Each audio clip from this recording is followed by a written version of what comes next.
এদিকে ২০ তারিখ নিয়ে চূড়ান্ত সিদ্ধান্ত দিল আওয়ামী লীগ সভাপতি শেখ হাসিনা। ২০ জানুয়ারি ক্ষমতা গ্রহণ করবেন মার্কিন প্রেসিডেন্ট ডোনাল্ড ট্রাম্প। আর সেই দিনকে কেন্দ্র করে আবারও গর্জে উঠল শেখ হাসিনা।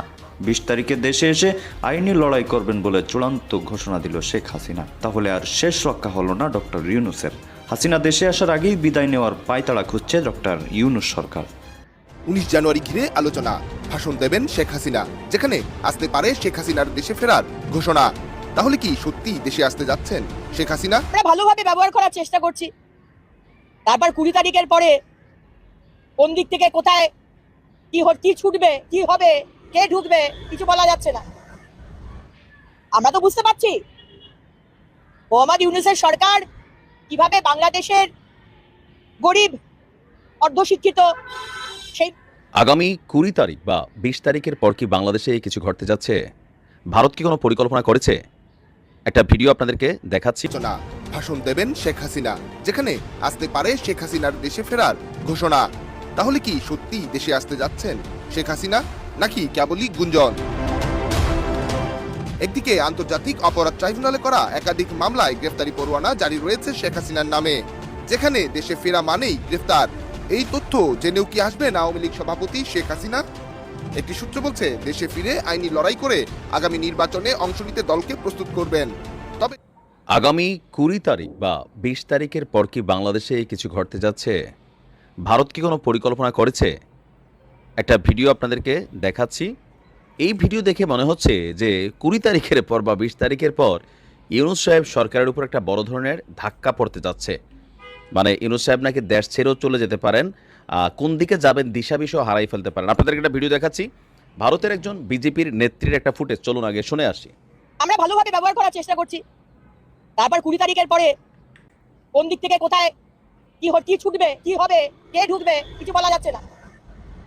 আমরা তো বুঝতে পারছি মোহাম্মদ ইউনূসের সরকার কিভাবে বাংলাদেশের গরিব, অর্ধশিক্ষিত সেই মানুষদের কিভাবে ভারতের এগেনস্টে তাতাবার চেষ্টা করছেন, উস্কাবার চেষ্টা করছেন, এটা আমরা বুঝতে পারছি। নিশ্চয়ই ওনার বক্তব্য শুনেছেন। ওনার বক্তব্যে আলোচনায় উঠে এসেছে ২০ তারিখ মানে ২০ তারিখ ২০ জানুয়ারির পর আসলে কি ঘটবে, তার এই বক্তব্যটা অনেক লম্বা চূড়া। এই বক্তব্যটা শোনার পর এটা তো স্পষ্ট যে ভারতের সাথে এই মুহূর্তে বাংলাদেশের সীমান্ত থেকে শুরু করে সরকার টু সরকার যেই সম্পর্কের অবনতি, বিজেপি নেত্রীর এই কথার মধ্যে এটা স্পষ্ট। বিজেপি নেত্রী মনে করছে বা ভারত মনে করছে এই ইউনূস সরকার বেসিক্যালি মৌলবাদীদের দ্বারা পরিচালিত হয়। ইভেন এখানে জামাত দ্বারাই এই সরকারটা পরিচালিত হচ্ছে। আবার আমাদের দেশের মধ্যেও অনেকেরই ধারণা যে ইউনূস সরকারের সাথে জামাতের একটা ভালো সম্পর্ক আছে। বিজেপি নেত্রীর এই বক্তব্যের মূল কারণটা হচ্ছে যে এই মুহূর্তে বাংলাদেশে ভারত বিদ্বেষ যে সেন্টিমেন্টটা আছে সরকারের মধ্যে বা জনগণের মধ্যে ছড়িয়ে গেছে, এটাকে ছড়াই দিচ্ছে একটা গোষ্ঠী। আর এই গোষ্ঠীর কারণেই ডক্টর মোহাম্মদ ইউনূস তিনি ভারতের সাথে সুসম্পর্ক বজায়ে ভয় পাচ্ছেন। ইভেন ওই গোষ্ঠী যারা ভারত বিদ্বেষ ছড়ানোর মাধ্যমে নিজেরা এই মুহূর্তে একটা ক্ষমতার বলয়ের মধ্যে নিজেরা রেখেছেন বা সরকারকেও চাপে রেখেছেন, সো ওই গোষ্ঠীটা আসলে খুব শীঘ্রই নাই হয়ে যাবে। আর ডক্টর মোহাম্মদ ইউনূসকে আমি জানি না যে বিজেপি আসলে কোন কারণে ওনাকে ফান্ডামেন্টাল একজন মুসলিম মনে করেন। ডক্টর মোহাম্মদ ইউনূস আমি জানি না কখনো হজ করছেন কিনা। ইভেন এই সরকারের আগে ওনার দান দক্ষিণা সাদাকা নিয়ে বাংলাদেশে কেউ বলতে পারবে না যে খুব বেশি এই ইউনূস ফাউন্ডেশন দেশের জন্য বিলাই দিচ্ছেন, উতরাই দিচ্ছেন। ইভেন দেশের বিষয়েও ডক্টর ইউনূস কখনো মাথা ঘামাইতেন না। তিনি তার ব্যবসা বাণিজ্য প্রসারণা করছেন বা নামাজ পড়েন, নিয়মিত মাহফিলে যান, তাবলিগে যান, এমন কোনো দৃশ্য কিন্তু নয়, বা হজে গেছেন। তারা বারবার যে জিনিসটা বুঝতে চাচ্ছে যে ডক্টর ইউনূস অনেকটা মৌলবাদী মেন্টালিটির, প্লাস তার সরকারটা মৌলবাদীদের চাপেই ভারতের সাথে আসলে ভারত বিদ্বেষ বিষয়টাকে উজ্জীবিত রাখছে, এবং কি তারা ক্ষমতায় থাকার জন্য এই ভারত বিদ্বেষ যে থিওরিটা এটাকে তারা জীবিত রাখছে। ইভেন আগামী ২০ তারিখের পর কি ছুটে যাবে, ভারতেরও যে বিজেপির আরেক বিধায়ক আছেন শুভেন্দু, বলছে ৪-৫টা ড্রোন নাকি মারলেই চলবে, বাংলাদেশ কাইপা যাবে, এদের কাছে এমন ড্রোন আছে। তারপর বলা হচ্ছে যে মার্চের আগে শেখ হাসিনাকে বাংলাদেশে প্রবেশ করানো হবে, তিনি বাংলাদেশে ফিরে আসবেন। নানান ধরনের বক্তব্য বিজেপির মাধ্যমে প্রতিনিয়ত মিডিয়ার সামনে আসছে। ইভেন বাংলাদেশ সম্পর্কে বিজেপির সরকার পরিকল্পিতভাবে সুকৌশলে অনেক ধরনের সেন্টিমেন্ট কিন্তু ভারতের জনগণকে খাওয়ানোর চেষ্টা করছেন তাদের মিডিয়া প্ল্যাটফর্মকে ব্যবহার করেও। তবে এই নেত্রীর কথায় একটা নতুন প্রশ্নবোধক ডেট সামনে আসছে ২০ জানুয়ারি। এরপর ভারত আসলে কি করবে বাংলাদেশের সাথে? আবার ভারতীয় সেনাপ্রধানের একটা স্পষ্ট বার্তা, এই অন্তর্বর্তী সরকারের সাথে তারা ভালো সম্পর্কে স্টেবল করবে না, নির্বাচিত সরকারের সাথেই ভারত স্বাভাবিক সম্পর্ক বজায় রাখবে। অন্তর্বর্তী সরকারকে তারা আসলে বন্ধু হিসাবে দেখে না। এখন কর্মীদের মধ্যে যে স্পৃহা জেগেছে, ডু অর ডাই, যখন দল ডাক দিবে তখন নামবে। এখন যেহেতু দেওয়ালে পিঠ থেকে গেছে, এই হাসা মাহমুদ, ওবায়দুল কাদের, এরা আমাদেরকে বিনোদনে রাখতো। এখন আমরা আসলে বিনোদন পাচ্ছি না সেরকম। হাসা মাহমুদ কি ছিল? তথ্যমন্ত্রী, আমি যদি ভুল না বলি। সে ভুলভাল তথ্য দিত, পরে তাকে বানানো হলো পররাষ্ট্রমন্ত্রী, মানে যে জলদি মন্ত্রী। জলদি মন্ত্রী বুঝেন? যে আজকে ভোট হয়ে 3 দিনের ভিতরে মন্ত্রী পরিষদ গঠন করছিল, সেই মন্ত্রী হচ্ছে সে পররাষ্ট্রমন্ত্রী। যার কোনো পররাষ্ট্রনীতি কোনো দক্ষতায় নাই, তাকে বানানো হয়েছিল পররাষ্ট্রমন্ত্রী। এখন সে বললো যে তার নেতাকর্মীরা ডু আর ডাই, কীভাবে হাসতেছে! এই লজ্জা লাগে না?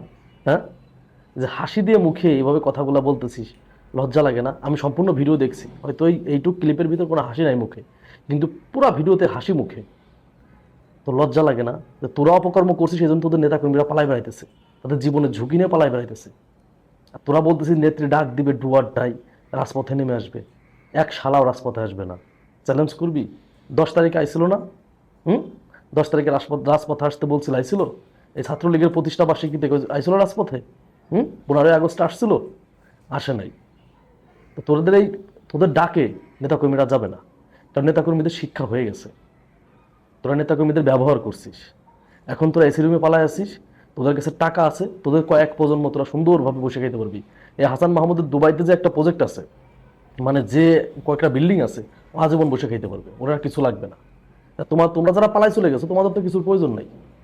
এখন নতুন করে তোমরা আন্দোলনের ডাক দিবা সব শালা বিদেশে, আর তোমাদের নেতাকর্মীরা রাজপথে এসে গুলি খাবে, গ্রেপ্তার হয়ে জেলে যাবে। এদের শিক্ষা এরা পেয়ে গেছে। এদের শিক্ষা এরা পেয়ে গেছে। সারা বাংলাদেশ থেকে 50,000 নেতাকর্মী রাজপথে নামাইতে পারবে না, চ্যালেঞ্জ করে বলতে পারি। কারণ এইসব নেতাকর্মীদের বাস ঢকমতো দিয়ে গেছে তোমরা। কারণ সুষ্ঠুভাবে নির্বাচন করলে বাংলাদেশ যেভাবে হয়ে আসতেছিল, এক টাইম এক সরকার থাকলে পরের টাইমে আবার একজন চলে আসছেন, তোমরা সেটা করো নাই। তোমরা কি করছো? জনগণের ভোটাধিকার কেড়ে নিছো, মানুষকে গুম করছো তো করছোই। আবার এই যে জুলাই আগস্টে একটা ম্যাসাকার ঘটাই গেছে। জুলাই আগস্টের কথা কি বলবো? তোমরা তো মেজর ডালিমের কথা বিশ্বাস করবা না। তোমরা নিজের চোখে যেটা দেখছো জুলাই আগস্টে, সেটাই তো তোমরা বিশ্বাস করো না। তা মেজর ডালিমের কথা শোনা কথা কি বিশ্বাস করবা? জুলাই আগস্টে শেখ হাসিনা যে এত মানে কি বলবো মেসাকার ঘটাইলো, এটাই তো তোমরা বিশ্বাস করো না। এত মানুষকে হত্যা করলো, 2000 মানুষকে হত্যা করলো, মানে 20 থেকে 22,000 আহত। তোমরা আছো পুলিশ সদস্যকে মেরে ফেলছে, 3,000 পুলিশ সদস্য। তোমরা পুলিশের বিচার চাও, পুলিশ হত্যার বিচার চাও। এখন যদি জামাত ইসলাম বলে যে আমরা 1971-এ যারা মানে জামাত ইসলামের কর্মী যাদেরকে রাজাকার বলে মেরে ফেলছিল, এখন যদি মুক্তিযোদ্ধাদের বিরুদ্ধে মামলা করে, কি করবা? হ্যাঁ, আশা করি বুঝতে পারছো আমি কি বলছি। হ্যাঁ, তোমরা তো জামাত ইসলামের রাজাকার বলে গুলি করে মারছিল 71-এ, ঠিক না? তো যেমন আমাদের 24-এর রাজাকার তো পুলিশকে মারছে। তোমরা পুলিশ হত্যার বিচার চাও, তাহলে জামাত ইসলাম তো বিচার চাইতেই পারে। 1971-এ জামাত ইসলাম অনেক কর্মীকে মারছে না গুলি করে? এখন জামাত ইসলাম বিচার চাইলে কি হবে? বাংলাদেশে যারা মুক্তিযোদ্ধা আছে সবাই তো কাঠগড়ায় দায়িত্ব হবে। হ্যাঁ, এইসব ফাইজলামি ছাড়ো। আসসালামু আলাইকুম। ফ্যাসিবাদ কি গায়ে লেখা থাকে, অথবা স্বৈরাচার সেগুলো কি গায়ে লেখা থাকে, নাকি মানুষের আচার আচরণ বক্তব্য নানান ধরনের কর্মকাণ্ডের মধ্য দিয়ে ফ্যাসিবাদী তার পরিচয় ফুটে ওঠে? ছাত্র সমন্বয়কদের অন্যতম বৈষম্য বিরোধী ছাত্র আন্দোলনের আহ্বায়ক হাসনাত আবদুল্লাহ বা হাসনাত আবদুল্লাহরা যে ভাষায় কথা বলে আসছেন, তাদের যে বডি ল্যাঙ্গুয়েজ, তাদের যে বাচনভঙ্গি, তাদের যে হুঙ্কার হুঁশিয়ারি, তাতে মানুষ এখন রীতিমতো আতঙ্কের মধ্যে রয়েছে। তাদের আগেকার সেই জনসমর্থন নিঃসন্দেহে এখন নেই, একেবারে তলানিতে এসে পৌঁছেছে, এটা তো সত্য কথা। কিন্তু তাদের হুঙ্কার হুঁশিয়ারি এতটুকু কমছে না। তাদের যে লিফলেট বিতরণ কর্মসূচি ছিল সপ্তাহব্যাপী, ঘোষণাপত্রের উপস্থাপনের দাবিতে সাধারণ মানুষ কি বলে সেই ধরনের একটা গণসংযোগ চালাচ্ছিল, তার অংশ হিসেবে সোমবার নারায়ণগঞ্জে পথসভায় তিনি যে বক্তব্য দিলেন, সেই বক্তব্যকে আমরা কোন মানদণ্ডে ফেলব? ফ্যাসিবাদী আচরণের ক্ষেত্রে, নাকি সন্ত্রাসী মাস্তানি আচরণের ক্ষেত্রে? তিনি বললেন যে আওয়ামী লীগের নেতাকর্মীদের মানবাধিকারের জন্য লড়াই করলে সেটি হবে ফ্যাসিবাদের পৃষ্ঠপোষকতা, আর ফ্যাসিবাদের পক্ষে যেসব কলম দিয়ে লেখা হবে সেগুলো ভেঙে দেওয়া হবে। আওয়ামী লীগকে ফ্যাসিবাদ বলা হয়, সেটা নিয়ে বিতর্ক থাকতেই পারে। আমি মনে করি আওয়ামী লীগ স্বৈরাচার ছিল। আচ্ছা, ধরে নিলাম ফ্যাসিবাদ। আওয়ামী লীগ এই ধরনের অবশ্যই হুঙ্কার দিয়েছে বিরোধী দলের উদ্দেশ্যে, মুক্ত সাংবাদিকদের উদ্দেশ্যে। তারা ভয় ভীতি সৃষ্টি করার জন্য এমন কোনো কাজ নেই যা করেনি। হামলা মামলা থেকে শুরু করে জেলে কারাগারে ঢুকানো পর্যন্ত অনেক কিছুই করেছে। তাহলে আওয়ামী লীগ যদি ফ্যাসিবাদ হয়ে থাকে, হাসনাত আবদুল্লাহরা কি? হাসনাত আবদুল্লাহদের প্রতিনিধি হিসেবে যারা উপদেষ্টা পরিষদে রয়েছেন তারা কি? তারা যে নতুন রাজকীয় দলটি আনতে যাচ্ছে তার চরিত্র কি হবে? এবং ক্ষমতায় যাওয়ার আগেই, ক্ষমতার পেছনে থেকে, এখনো তারা ক্ষমতা উপভোগ করছে, সরকারের তো তারা পার্ট। তাহলে পূর্ণভাবে ক্ষমতায় যাওয়ার আগেই তাদের যে পরিচয় ফুটে উঠছে, ক্ষমতায় যাওয়ার পরে কি হবে? তাহলে প্রশ্ন উঠতে পারে, বড় ফ্যাসিবাদ আসলে কে, বা ফ্যাসিবাদের আসল পরিচয়কে আসলে কিভাবে কারা তুলে ধরছে? আওয়ামী লীগের বিরুদ্ধে বা আওয়ামী লীগের নেতাকর্মীদের মানবাধিকারের জন্য যারা লড়াই করবে তাদেরকে ফ্যাসিবাদের পৃষ্ঠপোষকতা হিসেবে উল্লেখ করা হবে এবং তাদের হাত ভেঙে দেওয়া হবে। আওয়ামী লীগের যে 30, 35, 40% ভোট রয়েছে, ভোটার রয়েছেন, এই যে অসংখ্য মানুষ, 18 কোটি মানুষের নিশ্চয়ই তাহলে কত ভোটার? 12 কোটি, তার 4 কোটি, 3 কোটি, 2 কোটি, আমি একেবারে ন্যূনতম ধরে নিলাম। এই 2 কোটি মানুষ কি শেখ হাসিনা বা শেখ হাসিনার মন্ত্রী পরিষদের সদস্যরা বা এমপি বা শীর্ষ নেতা তাদের সবার মতন আচরণ করেছে, সবার মতো দুর্নীতি করেছে, অন্যায় করেছে, অপরাধ, খুন, এসব সন্ত্রাসী কর্মকাণ্ডের সঙ্গে তারা সবাই জড়িত? কেন তাদের মানবাধিকারের কথা বলা যাবে না?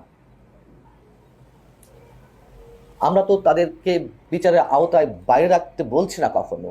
যারা অন্যায় করেছে অবশ্যই তাদের বিরুদ্ধে সব ধরনের শাস্তিমূলক ব্যবস্থা নেওয়া উচিত বিচারের মাধ্যমে, আমরা সেটি মনে করি। আচ্ছা, ধরুন তো 5 আগস্টের আগে, 2 আগস্ট অথবা 3রা আগস্টের দিকে যখন জামাতকে নির্বাহী আদেশে নিষিদ্ধ করা হলো, তখন তো আমরা প্রতিবাদ করেছিলাম। জামাতকে নিষিদ্ধ করলে অন্য সময় করতে